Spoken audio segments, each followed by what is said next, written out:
Sir Ramchandra Zangra ji, last speaker up to 8 p.m. Sharp, please. 8 बजे तक। धन्यवाद मान्यवर।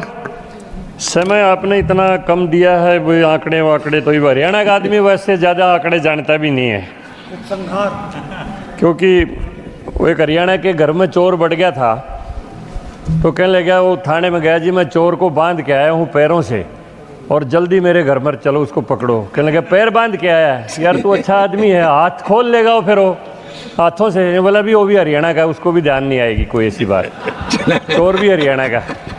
तो अब आंकड़े वाकड़े तो कैसे कहें जी हम।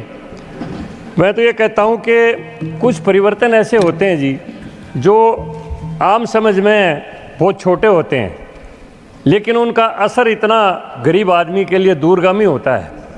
बजट के ऊपर काफ़ी चर्चा हो चुकी है और आंकड़े भी सारे दिए जा चुके हैं। देखिए, मैं एक बात कहूँगा, यूपीएससी के एग्ज़ाम हमेशा अंग्रेजी में होते थे, इंटरव्यू भी अंग्रेजी में होते थे। गांव में प्रतिभाओं की कोई कमी नहीं है, लेकिन भाषा की उनके सामने कठिनाई थी।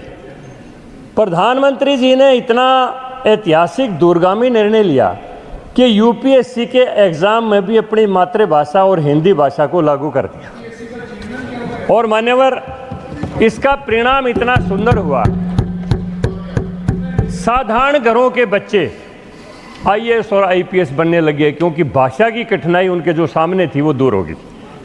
ये निर्णय बहुत छोटा सा दिखाई देता है, लेकिन गरीब आदमी के लिए इसके कितने दूरगामी परिणाम हैं, ये सारे देश के सामने अब बातें आई हैं।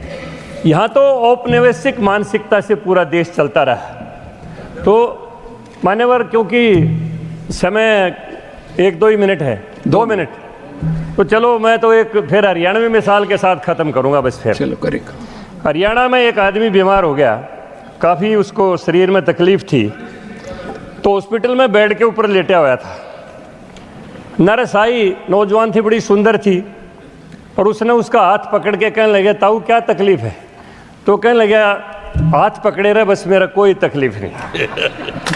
यानी मोदी जी हमारा हाथ पकड़े रहो, फिर हमने कोई तकलीफ़ नहीं, सारी तकलीफ़ दूर हो जाती है जब मोदी जी हाथ पकड़े हुए हैं। तो मैं इन्हीं बातों के साथ, आपने 2 मिनट दिया, आपका धन्यवाद करता हूँ, बहुत बहुत धन्यवाद।